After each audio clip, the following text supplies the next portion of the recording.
cuentan el diagnóstico finalmente que los médicos le dieron a Bruce Willis, que había afasia, ¿no? Lo que había Afasia, lo que le habían diagnosticado En marzo del año pasado. Primer diagnóstico y no se sabía de fondo qué es lo que tenía. Y ayer finalmente cuentan que tenía demencia frontotemporal. Exacto. Demencia frontotemporal. Doc, ¿cómo estás? Bien, Bienvenido. muy bien. ¿Qué tal? Buen Bueno, día. por supuesto hace la descripción un poco de lo que es la enfermedad, brutal la enfermedad, ¿no? Y en realidad uno sabe que hay un porcentaje importante de la población que tiene un deterioro cognitivo por la conocida enfermedad de Alzheimer, una enfermedad neurodegenerativa. Pero no todo corresponde, no todas las enfermedades neurodegenerativas son Alzheimer. Hay un grupo de patologías menos frecuente, porque es un grupo, que se llaman demencias frontotemporales, que ocurren un poco antes, entre los 45 y los 65 años, el Alzheimer es más tardío, y comprometen una parte diferente de la anatomía del cerebro, por eso se expresan con síntomas distintos. Este grupo de patologías, demencias corticales de comienzo focal asimétrico, se localizan en la parte anterior del cerebro y según la parte donde se localizan te pueden comprometer más la capacidad de emitir el lenguaje, la capacidad de comprenderlo o la conducta. Tienen que ver con que las neuronas se alteran, degeneran, porque se les rompe el esqueleto interno. Ahora, perdón, no es Alzheimer. No, es otra enfermedad neurodegenerativa.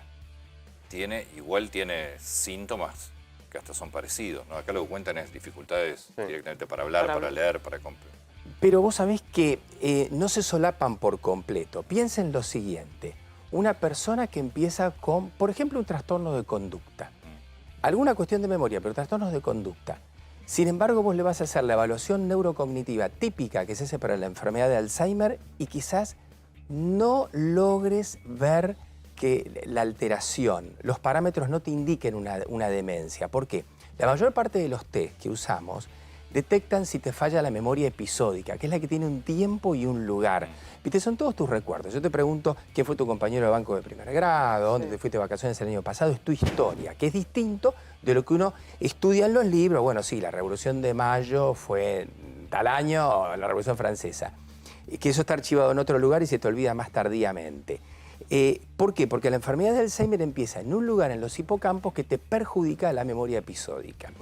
Esta enfermedad, esta demencia prefrontal, todas las variedades, empiezan en la zona anterior del cerebro y tienden a complicar mucho más la conducta y determinadas actividades motoras. Entonces al principio los test no te dan alterados. Entonces, alguien que tiene Alzheimer, por ejemplo, puede desconocer a alguna persona con la que trató toda la vida y puede acordarse cuándo fue la Revolución Francesa, por ejemplo.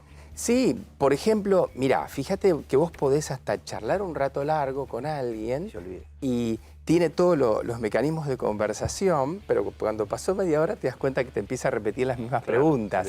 Porque lo que no tiene es la posibilidad de grabar nueva información. Pero su conducta está impecable. Y en esta demencia, cuando usted dice se altera la conducta. Está bien. Cuando en el caso de la demencia de Bruce Willis, cuando usted dice se empieza a alterar la conducta, ¿cómo se ve eso? Mira, imagínate que alguien fue siempre prolijo, pulcro y lo ves con mala higiene personal, o dice cosas inapropiadas, o no tiene capacidad de tener empatía, ¿no? Y entender al otro. Y vos sabés que, mira, la estadística, claro, la estadística del Alzheimer es enorme, porque te dice el 10% de la población por encima de los 65 años. La estadística de la demencia prefrontal, que es previa, ¿viste? Porque habla entre los 45 y los 65 años, te dice 200 casos por cada millón de habitantes en el planeta hasta ahora. Pero lo que se sospecha es que está subdiagnosticada, que se confunde con cuadros psiquiátricos. ¿Y qué es lo que te lo dispara esto? Porque es raro, yo no sé, yo es la primera vez que la escucho. Sí, yo también. Claro, porque es menos frecuente. La realidad es que hay un gen atrás, o un conjunto de genes que tienen que ver con una proteína que se llama tau, que es la que te arma el esqueleto de las neuronas. Entra una familia de patologías que se llaman taupatías o tauopatías. Y se rompe el esqueleto de la neurona y la neurona degenera. Y claro, el diagnóstico es un poco como por descarte. No tenés todavía un estudio específico, un marcador que te dé el diagnóstico de esto. ¿Es hereditario?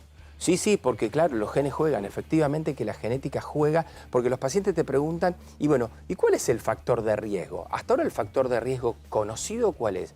Tener a alguien en la familia que haya tenido esta patología.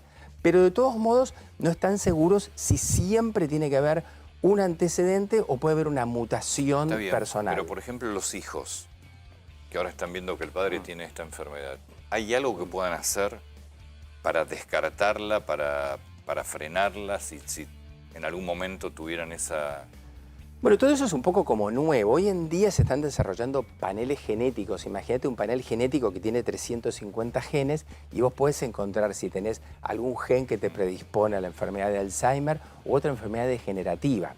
Este tipo de demencias, incluso algunas formas genéticas de la ELA que tienen algún parentesco.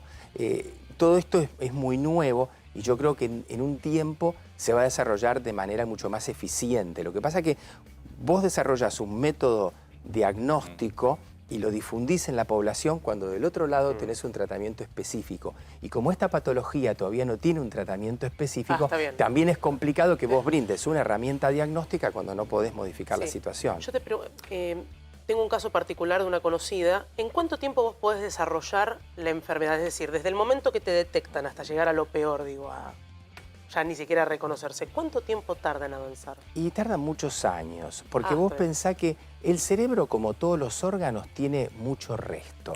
Es como que yo te diga, te saco un riñón y sin embargo vos seguís funcionando bien. Del otro riñón te queda medio y capaz que seguís funcionando bien. Pero hay un punto que es la gota que rebalsa la copa y empieza la insuficiencia renal o la insuficiencia cerebral. Entonces, en el Alzheimer, 5 años, 10 años, y lo puedes aplicar a gran parte de las enfermedades neurodegenerativas, sea Parkinson o sea este tipo de demencia, la prefrontal. Y después la sobrevida de los pacientes en la medida que la medicina avanza es cada vez mayor. Los pacientes con Alzheimer viven ahora 15, 20 años seguro, porque están muy cuidados. ¿Y con esta demencia también? Y aparentemente, sí, 10 años seguro. Ahora, seguro. ¿Qué se puede esperar en un paciente como Bruce Willis con esta demencia? O sea, ¿cómo es la evolución de la enfermedad? La enfermedad siempre es progresiva.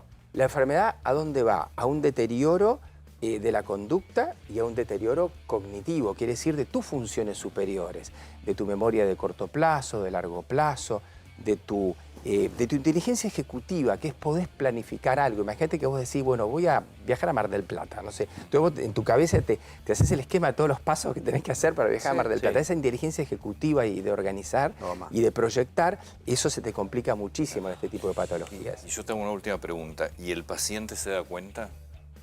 Y el paciente en las primeras etapas es consciente.